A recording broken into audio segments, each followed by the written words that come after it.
I have recently turned 30, and I can honestly say that throughout my 20s, I have spent so much time growing my character, making very questionable choices, but also a few things that I'm incredibly proud of. And today I want to share 5 of those things with you. So let's start straight away with lesson number 1. Whatever is meant for you will find you. The amount of times that I was worried over something happening or not happening is incredible. And now looking back, I realized that it was so much wasted stress because there's really no point in ever stressing out. The second one door closes, another one is opening. And whatever is meant to be in your life is going to stop at nothing from getting there. Even now, I still make this mistake that I start to freak out and I start to wonder, well, is it all happening the way it's supposed to be happening? And then I take a deep breath and I say to myself, Clara, no matter what, it will all work out. It is going to fall into place and there's no reason to stress because life has its plans. I can guarantee you that. You may have already noticed that whatever plans we make, so often they're just going to be thrown over and rearranged new, and all you can do is try to be okay with the changes that are happening. So just trust that there's a plan and it is probably going to be greater than you could ever have imagined. Number 2, give everything your very best. If there is something that I am incredibly proud of myself for, is that I always gave 110% with everything that I did. Whether that be a relationship or a friendship or a job, I would always try and give my absolute all within that situation. Because then you can always walk away from it knowing that you tried everything that you could.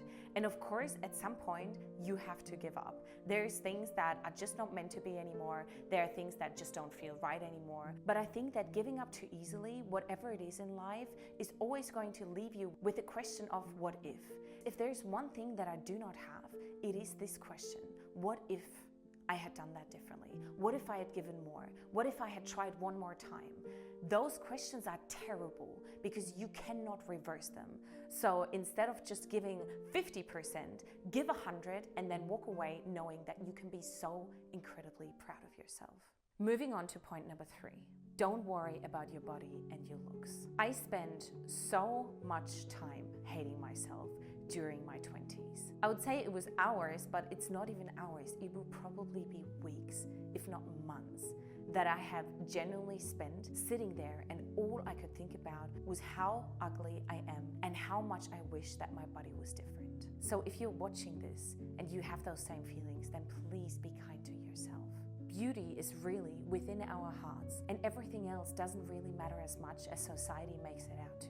Number 4, you can indulge, but be careful. I do think that it is good to try things out. I think it is good to let loose sometimes. However, don't lose yourself in addictions to drugs, alcohol, or any of those other negative, nasty habits that were created by society. Because the biggest problem is that if you get hooked on them in your 20s, it is nearly guaranteed that you are going to continue in your 30s.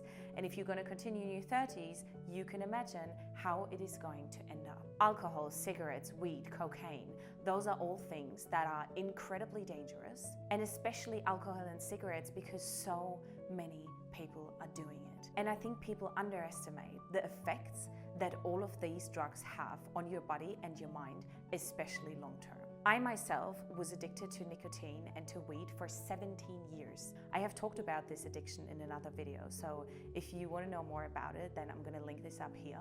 But this is genuinely a thing that I wish I had not done.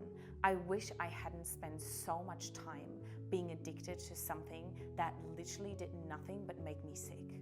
And if I could turn time back, that is the one thing that I would change. So if you are addicted to one of these things right now, then I can recommend you to stop as early as you possibly can.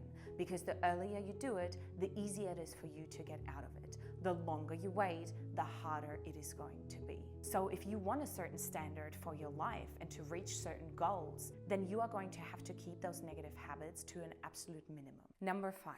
Nothing matters more than the people in your life.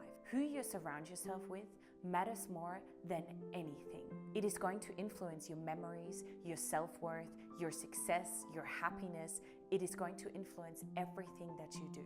So choose the people that are closest to you very, very wisely. It's so easy to say, well, that person has been with me forever, so that is why we are simply friends. But if you can feel that somebody is not good for you, then it is incredibly important that you cut them out of your life. You are going to become a byproduct of the closest people in your life. So take a look at them and go, is this somebody that I want to be? Because no matter how much you're trying to be different, you are going to be influenced by who you are surrounded by. Make sure that they are people that inspire you, people that you look up to, people who treat others with kindness, and people that would move mountains for you. And I cannot stress the importance of this, because if I wouldn't have been with the people that I had in my 20s, I don't even know if I would have survived. And I don't mean this in an exaggerated way. I truly mean this. I don't know if I would have survived without all my friends and family throughout my 20s. At any point in time, I knew that no matter how deep I would fall, there is always going to be somebody who is going to pick me back up. And I wish for you that you find those kind of people in your life as well. So those are the things that I would be really focusing on if I was to relive my 20s. I would tell myself this over and over again and hopefully not make as many stupid mistakes as I did. But I'm also really grateful for everything that it happened the way it happened. And I'm even more grateful that now I can share all those things with you and that hopefully you are going to be able to learn from.